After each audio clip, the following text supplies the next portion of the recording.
Have you ever wanted to experience a magnitude 55 earthquake, travel in intergalactic space with a literal hang glider, or be a victim to low poly insurance fraud? Bro, I didn't even hit you. If you said no to these things, then today is your unlucky day. For in this video, on a scale of not very broken to why would you play this normally, I will be rating some of the most interesting and peculiar video games the internet has to offer. So, I don't really have a segue into the first topic, but,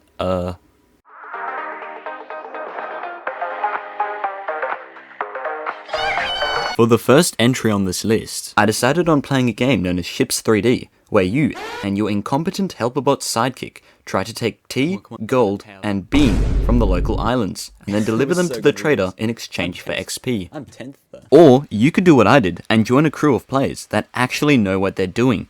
A concept so foreign to my helperbot, it would get a TSA pat-down search at an air. But anyways, enough hatred for now. I join my new crew and instantly start making progress. Our efficient looting of islands and strategic domination of other ships pushed my ranking from 10th to 5th to 2nd. I was so unbelievably close to topping the leaderboard, I could almost taste it. But then my entire team left and I crashed into the edge of the map because no one was driving the ship. It all felt hopeless. So close, but so far out of reach. But then I remembered some words of pure wisdom said to me by my great-great-great-grandpa. Falling down is not a failure. Failure comes when you stay where you have fallen. I get it. Using my newfound motivation, I took control of the ship and headed towards a trading island. If I could get these 3 beans to the island, then maybe, just maybe, I could finally get number 1. But when I docked on the island, I noticed one of the other pirates was already after my cargo. I managed to deposit 1 bean, but all of a sudden there were 2 pirates and now my ship was leaving. I managed to cut my losses by stealing some gold off someone else's ship, but I was still in 2nd.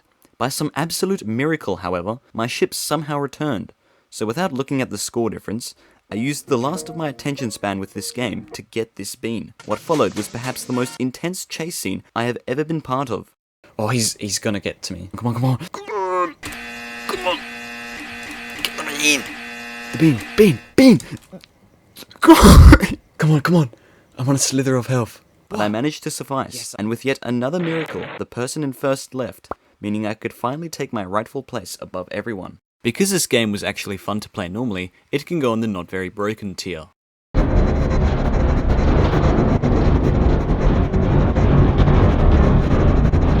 GeoFS is meant to be a not very graphically demanding game, or NV for short. This means that even someone who has a multi-year-old HP laptop that can't even run Minecraft smoothly is able to enjoy the wonders of the earth. But that gets boring shockingly fast. So in order to stimulate my little neurons, I had to find ways to break this game. This came in the form of, if you are flying at high speed, simply yank the controls in one direction, and watch as your plane enters a 20G spin.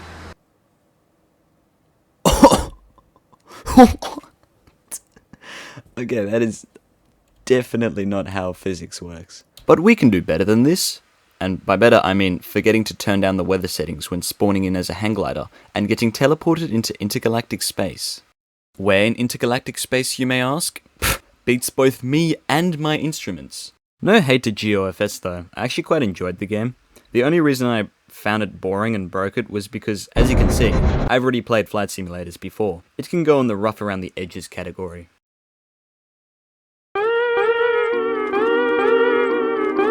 The goal of this game was simple. Spawn in, gather resources, and try to survive the harsh environment with your trusty arsenal. Pro tip! The best character I recommend choosing in the start menu is known as the Salaryman, simply because of his grenades and pistol. But anyways, I spawn in and prayed this would not be a complete lag fest. However, not even 3 minutes later, I accidentally send a zombie over the tree line with nothing but a bullet. This proceeded to happen again with a zombie sheep that for some reason does 5 times more damage than a regular zombie. What is that? Why do the sheep do more damage than the zombies? What? Wait, where'd the sheep go? But this doesn't deter a grass-fearing, hunchback-nearing keyboard warrior like me. So I pressed on and ended up finding a village full of zombies and loot. But most importantly, there was a vehicle. This singular car somehow completely broke the game, because whenever I'd even touch a zombie, it would either go flying or send me flying. Another janky thing I found with the physics was that whenever I'd hit the slightest obstacle in the car, it would immediately resort to doing a straight barrel roll. The physics of the car, combined with the physics of the zombies, led to the most horrible series of events I have ever seen unfold in 30 seconds. What?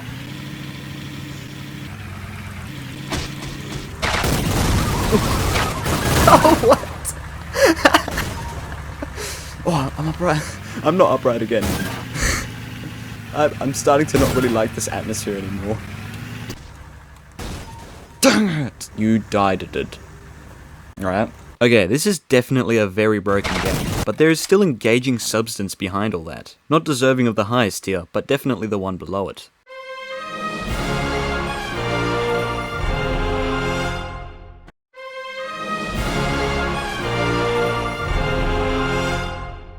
Our next game takes us to the bustling heart of Night City, where we, as a humble faceless driver, race. I mean, I'm pretty sure that's what we do, because I just immediately went to free play after the first mission. But like, that's just what you do, you just blame the other person.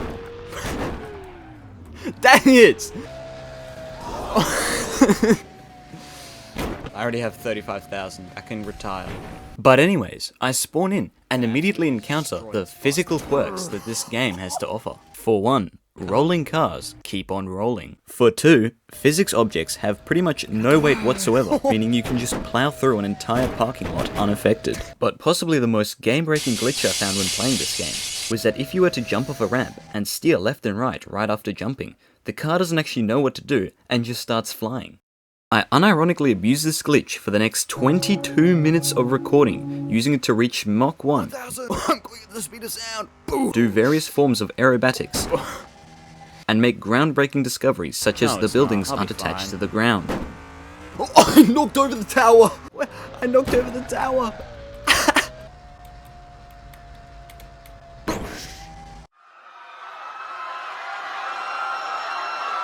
What by far gave me the most joy, however, was trying to sneak into a military base that for some reason is willing to use live tank ammunition less than 200 meters away from the city center. Alright, I'm going to the military base. No one's gonna stop me! I'm gonna smash through the front gates.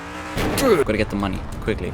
Back 1, back 2, back 3, back 4, back 7, come on, back 8, back... No! Alright, I'm gonna get back into the military base. They cannot keep me from going on my righteous land.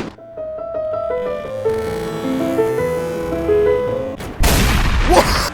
Surely they can't hit me while I'm still in the air. Oh, and if you thought playing the game normally would have protected you, you're wrong. Because whenever you reset your vehicle, there's a chance you get launched into the air at about 1,200 kilometers per hour. As you can see, it is horrendously fun to play the game as not intended by the developers. The racing was kind of boring, and also I've got a slight skill issue. For that, it goes in the top category.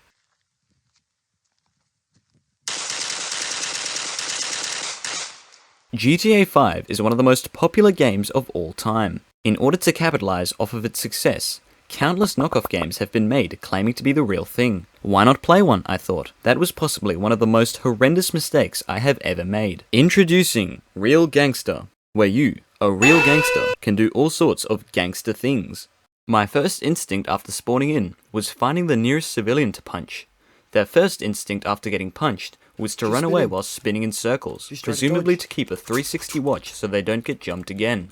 Smart. But since the NPCs weren't cooperating by, well, dying, I decided to call in for some reinforcements. I absolutely bowling pinned them down.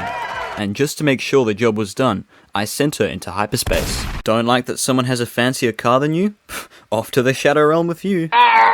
Just be aware of the local residents because they are desperate for that insurance payout.